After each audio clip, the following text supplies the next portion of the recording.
Hello, I'm Leandra from PaperArtsy. Today I want to do a very simple video explaining the key ways of using Fresco finish acrylic paints. There's a difference between our opaque and our translucents. So on these samples here we've got opaques on the background, and then we're using translucent shades on the top to add a little bit of depth or contrasting colour with the flowers. And that's the key thing that I want to show you how to achieve. You can do this technique onto wood like I have here. This is another similar project. This one is also onto a wooden frame. It's actually on the back of the frame. If I flip it over, you can see that it's a niche frame, but it's also a really nice solid wood on the back, and so it's a nice surface to work on, a nice firm surface. So you can do it onto wood, or you can also do it as journaling pages in this, like I have in this idea here. The background on this, the paint was actually sprayed on, so watered down and sprayed onto the background, and then I've come over the top, stamping the image and colouring in the flowers with translucent paints. So I just want to give you a few ideas about how to achieve that today in this video.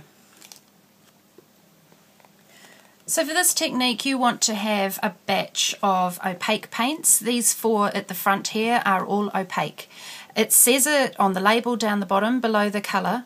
The opacity, it gives a higher coverage if they're an opaque paint. So what that means is when you apply the paint onto a surface, one coat, and you will have instant coverage. That's why I don't really feel like I need to use a lot of gesso anymore, because this snowflake acts as an undercoat in the same way a gesso would.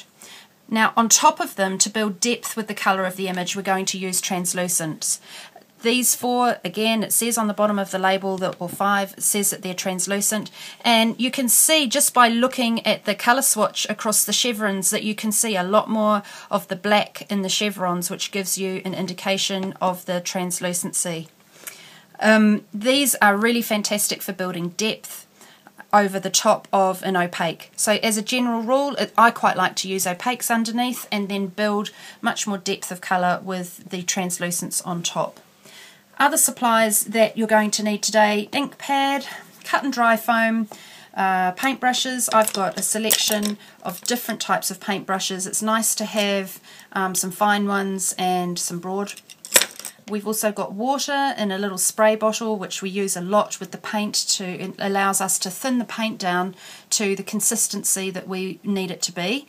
We're going to have a palette knife. That's another way to apply paint. And of course today we're going to be using this set of stamps, which is from a set from Jo Firth Young. They're the first in a new flower series of stamps, and they're really versatile and really useful and a lot of fun to work with for colouring in. Right, so we're going to start with our paint. It's quite nice to start with a couple of colours. I've already made a mess on my hands, which is quite good. And I just tend to put it directly onto the surface that I'm working on to begin with. Now one way you can apply paint is with a palette knife, like that, which is quite fun. You get instant blending. It sort of means you don't have to be too artistic. That's one option. You can achieve a similar effect using the back side of your cut and dry foam. And this is a good way to not have loads of paint. You can see how much extra paint that I've actually got on there that is unnecessary. You don't want to have a really thick layer of paint. So a cut and dry foam is a good way to sort of smooth bits out if you want, create a nice thinner layer.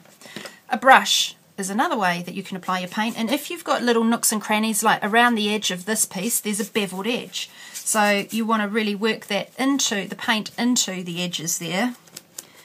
So a paintbrush might be necessary, and of course you can use the front side of your cut and dry.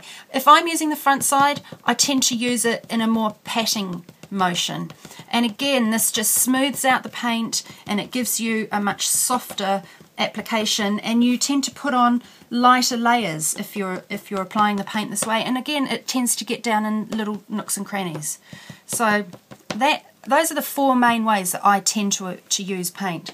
Now I also often will use a baby wipe, A baby wipe's also really good for wiping back, so if you wanted to thin out your paint or remove some colour, you can use a baby wipe that way. Can you see how that's just lightening up a little bit and softening it back? So if you get too much paint on or too much in one area, a baby wipe's quite a good idea.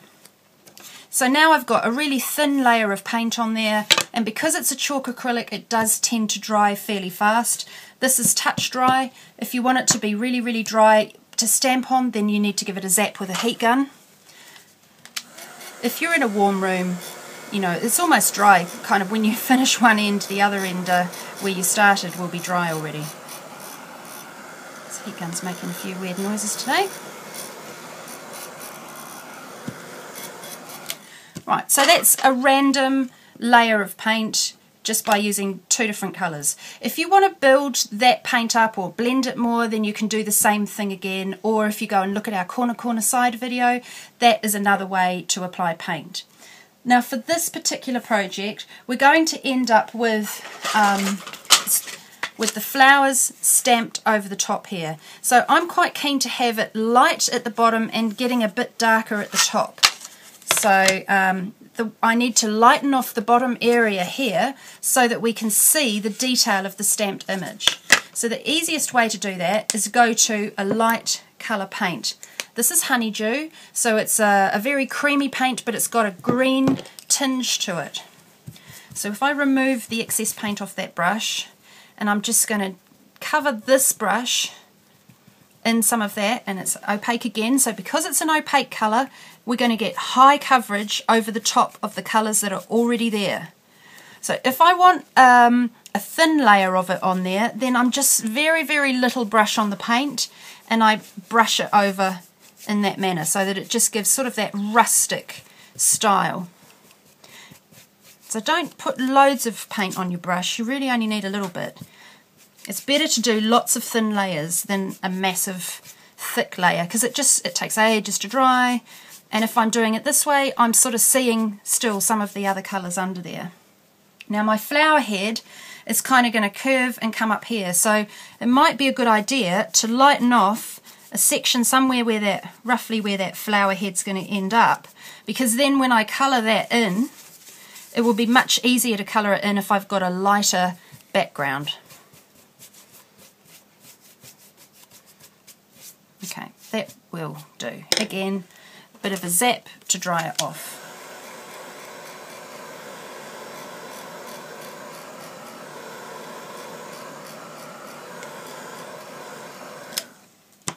Right, so that's nice and dry. Now what I'm going to do is create some interest in the background.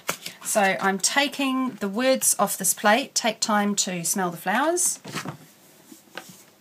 and I'm just going to place that on the block, and we're going to use the paint to stamp the words.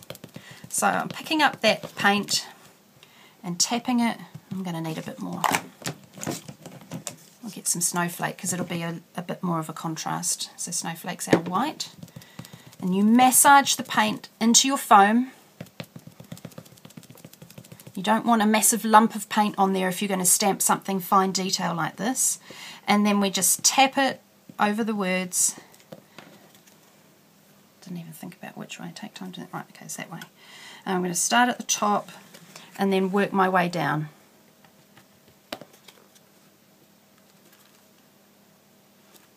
This doesn't have to be perfect, so I'm not. I don't want to worry too much about exactly how accurately I'm doing this, because it is just a background.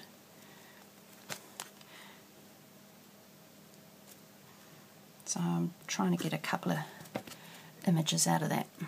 So apply more paint, and you'll start to see it now as we come onto the main section. A bit more paint.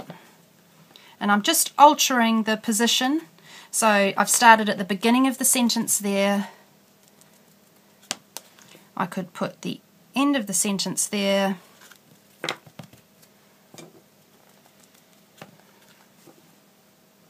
Different section. Go back and fill that section in. So you're just getting random words. You're not having the same words over and over. The last one. I'm going to stop about here because otherwise it's going to conflict with the stamped image of the flowers. Make sure that you do clean your stamps in between, especially if you're using paint. This baby wipe's dry. Let me get a wet one. So baby wipes are quite a good way to clean off the paint. If you accidentally leave it and it dries up, then I tend to use like a paintbrush dipped in water to get in between those sections there, but that's good enough. Okay. Next thing we're going to do is stamp our flower image onto the bottom. So this is, well actually this is sort of like the grasses and the leafy bits. So we'll start with that, and when you're stamping on top of paint you want to use a permanent ink. So Ranger's archival ink is a good one. That's what I'm using here. VersaFine is also a good ink. Ranger's archival tends to dry a bit faster onto a surface like this than VersaFine. So if you're using VersaFine, you'll need to use your heat gun for a bit longer than you would on the archival ink. There you go, you can see your stamped image there. Again, baby wipe. Right, so this time we're going to go on to the big flower. And we're going to fit that in somewhere. So I'm putting that onto a big acrylic block. Now I think I might pull that in, because I kind of planned on this being the pale area here. So I think I'll pull that in from the side, and if you want you can bend your flower head to manipulate it to fit the space a little bit better. Okay, that looks about right.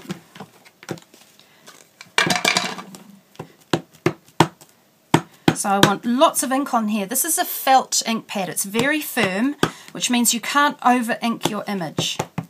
If you're using an ink like Brilliance, which is a pigment ink, because it's got a foam, you can easily end up with all the ink down in the sort of recesses of the rubber. So a felt ink pad is much easier to use to ink up your stamps. And then I'm going to position that there. Okay, I need to press firmly in the centre of the flower head, and then you don't need to apply loads of pressure to the stalk, because that's a very fine detail piece along there, but I really want the centre of that flower head to stamp up nicely. If I press too hard on the stalk, you sometimes on fine detail images like this you'll just get blurring, so you need to be a bit careful about how much pressure you put and in which sections of your stamps. And this is my favourite. I love this little thing here. It's a little strip with little blobby bits on it. It's so pretty, and you can bend it in any direction you want. So I'm going to put it just there, which means I don't need to ink up the lower part of the stamp. I'm only going to ink sort of from there up. So keep my finger there.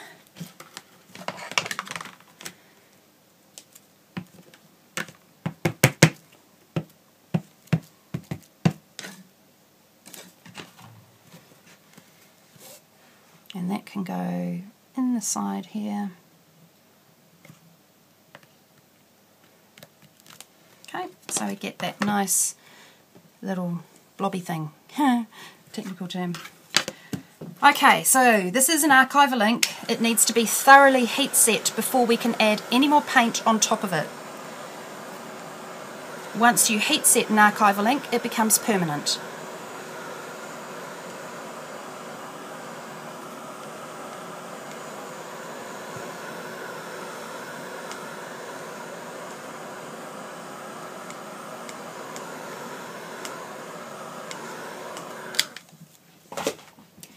For the next section, colouring this in, what we need to do is use our translucent paints. And this is where you really only need a very tiny spot of each colour. So I've got Beach Hut, Hey Pesto, South Pacific, and I might have a little bit of Limelight and Zesty Zing. I know what I'm going to want. I'm going to want some Hyde Park, which is a darker green. So if you've watched other videos that we do, I tend to use a variety of colours. So for the next part of this project, what we're going to do is add colour to all of these areas to just bring it to life really. If you look at this sample here, it's quite a straightforward process. It's not too difficult. But what you need to understand is that this is where the translucents come into their own. All of these colours here, Beach Hut, Hey Pesto, South Pacific, Limelight, Zesty Zing and Hyde Park, they are all quite translucent, which means that if I put them on top of this background, the colours underneath will show through. If I use an opaque, like this one here is Snowflake, and I put an opaque directly over the top, everything would be obliterated, including the little ziggity-zag bit of the leaf there. So what we're going to do is we're going to use these paints because we won't obliterate our stamped image. So this is where translucents are really fun to work with. Now I just want to show you something. If I start with this, which is Beach Hut, and put it on here, it goes on kind of thickly. I mean, it's nice and everything, but I find it a lot easier when I'm colouring in something like this if I just water it down a little bit. And I can even use water to kind of remove a little bit of that colour or to just thin it out a bit. So I'm going to put a puddle of water here, and all I do is pick up a bit of the water on my paintbrush and kind of get rid of the excess.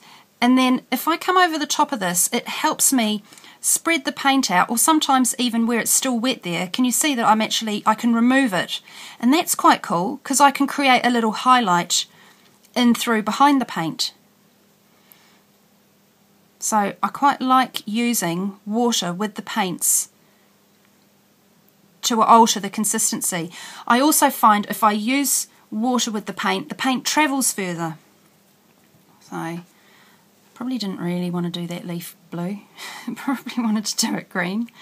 So let's get a bit of water and see if we put some water in with the Hey Pesto there. It just loosens it. It loosens the paint so it's just a little bit softer.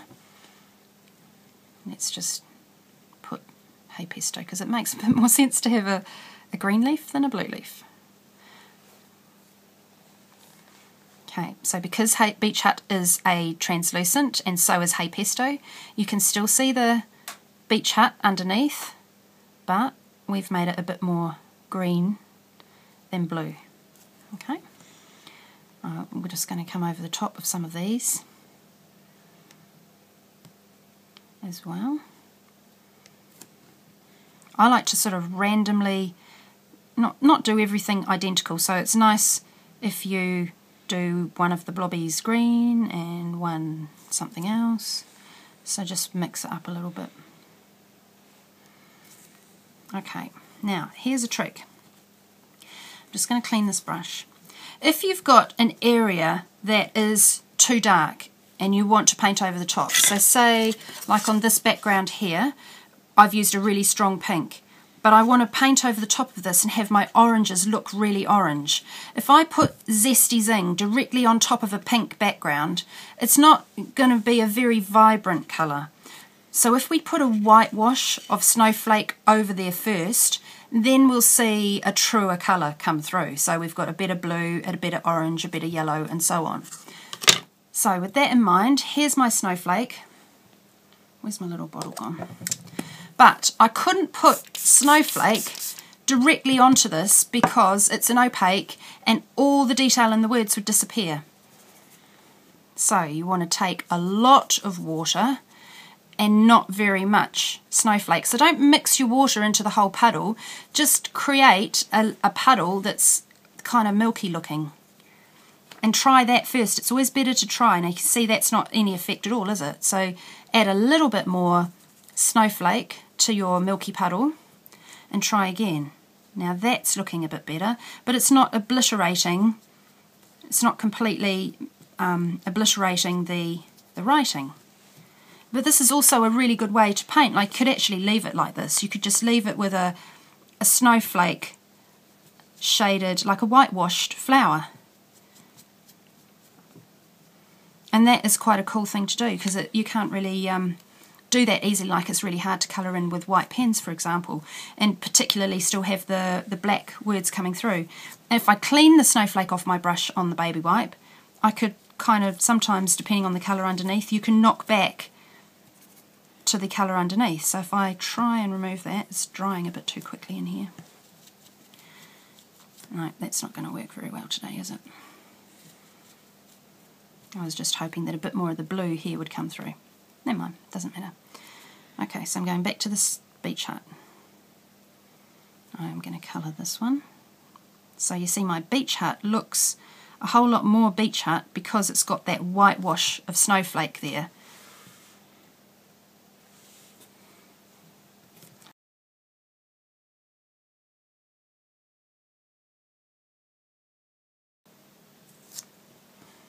So it's also fun to add a bit of white, and that's got a bit of blue in it now, hasn't it? That's okay. To areas like this.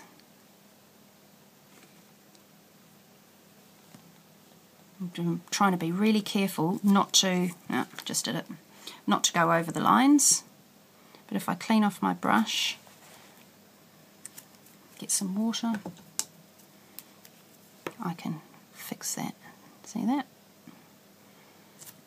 Or I should just go to a finer detail brush, makes it even easier. That is a really fine detail brush.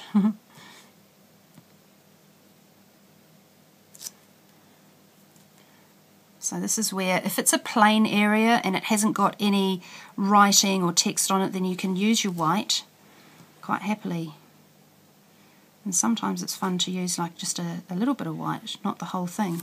So I put it on, and then I take the paint off my brush, and I try and soften it out into the colour that was on there previously, so that I don't have a real mark.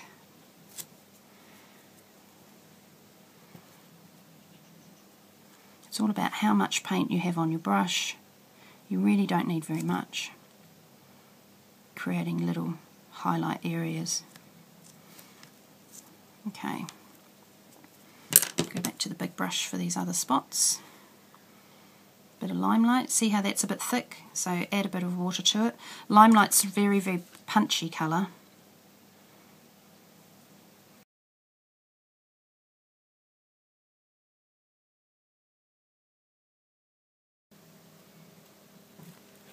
And you can also use your Limelight to highlight other colours. So here, if you want to add a bit more punch to that green there, put a little bit of it there, and of course if you put it on top of, that's got a bit of white, it should look a little bit more zingy than it does at the moment.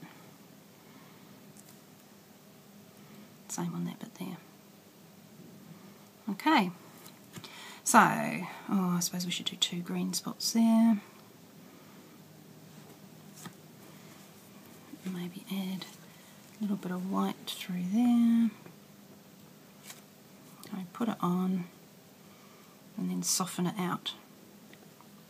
So water is really your friend when you're doing this kind of thing. It just allows you to have a lot more control over what you're doing, and the great thing is that your stamped image remains intact. You're not compromising that in any way.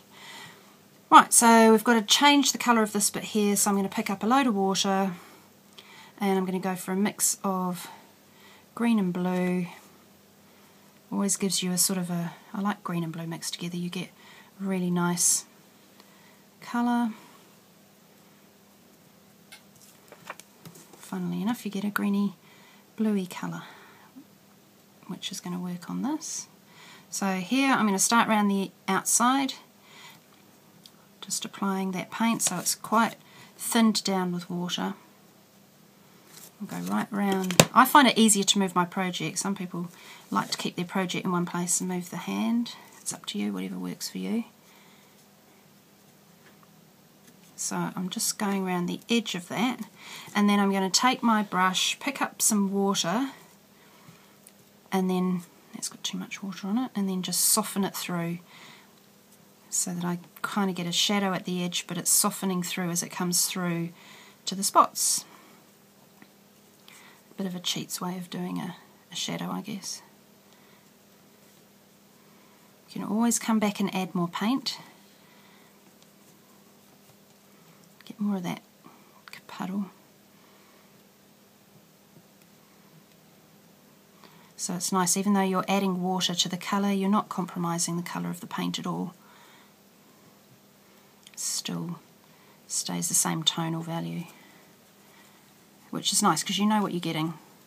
And then you see there, you can see how I've just taken a clean brush, wiped it off, I've got a clean brush, and then I'm just softening it back so that you've got almost like the way the light catches that white area there, it gives it a bit more of a highlight. So now I'm just going to come around the edge, do the same thing, and make it a shade darker. So this one, South Pacific. And if I mix the South Pacific with the Hyde Park, it's the same, it's a green-blue mix. So I'm going to get a greeny blue, but a darker greeny blue than I had just made previously. And the same thing, apply that. You see it's just a slight shade darker, and I'm putting a lot less on this time because it's a darker colour. I don't want to obliterate everything I've already done. That would be pointless. So I'm just trying to create a shadow at the very edge. Now I'm trying to work fast because if this dries, I'll get a big halo where I started, which is another reason if you add a bit of water in, it gives you a longer open time to play, depending on the temperature of your room. And you see now I can come back and just soften that and it blends it through. Now in all these cases you're really not using very much paint, it's just a ditty little bit. Now you can create a lot of depth by doing that same thing around these spots if you wish. I'll put it on, wipe off the excess and soften it back. And see it just creates a little blurry, fuzzy halo. And again around here.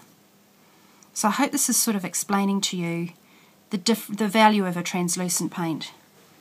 A lot of acrylic paints are very opaque, but the general rule of thumb, the brighter the colour, the less opaque they will be. In other words, it's the bright colours have a lower level coverage than the really than the less brights.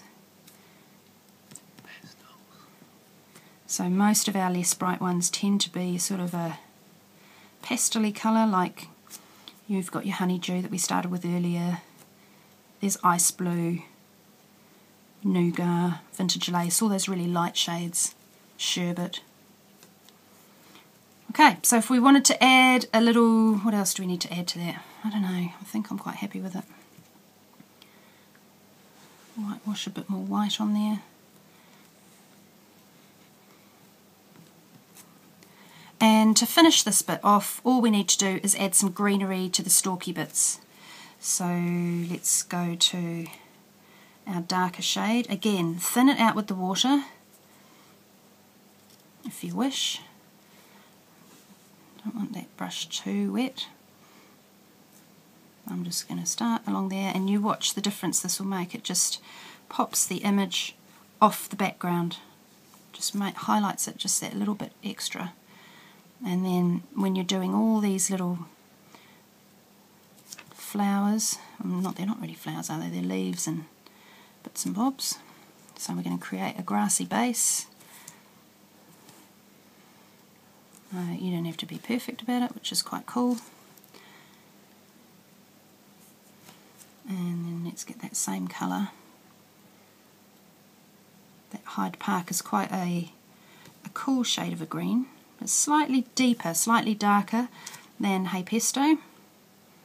So it's nice for things like this. Okay. And then I'm going to finish up. Going to go to that Hey Pesto colour and just draw in the ziggity zaggity leaves, and it almost makes it look like a leaf. It comes to life by having those zigzags. Whoopsie. So I haven't needed to dry a whole lot in between. It's kind of dries as you go, the paint. It's sucking into the wood, which is handy. And then along here, to just create that little bit more interest in the layer, the bottom of the grasses, if you add a bit of that lighter shade, the hay pesto, it just brings to life different tones of green in the grassy area. You can do that on your stalks.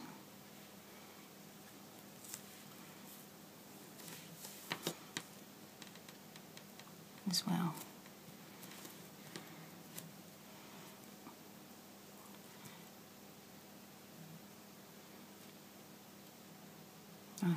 Every time you add another colour to the ones you've done, it just adds another layer of depth. How about we go for a South Pacific centre to that flower that I haven't done there.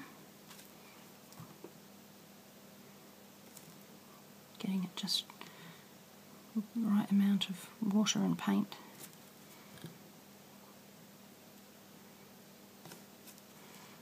And this is where you can start. You could spend ages just adding little touches of depth if you want. Even on here.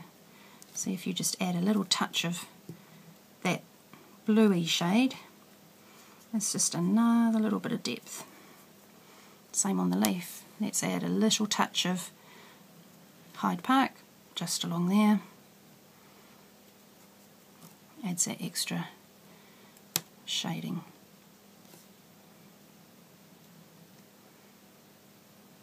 So that's it for today. How to play with your Fresco finish opaques and translucents.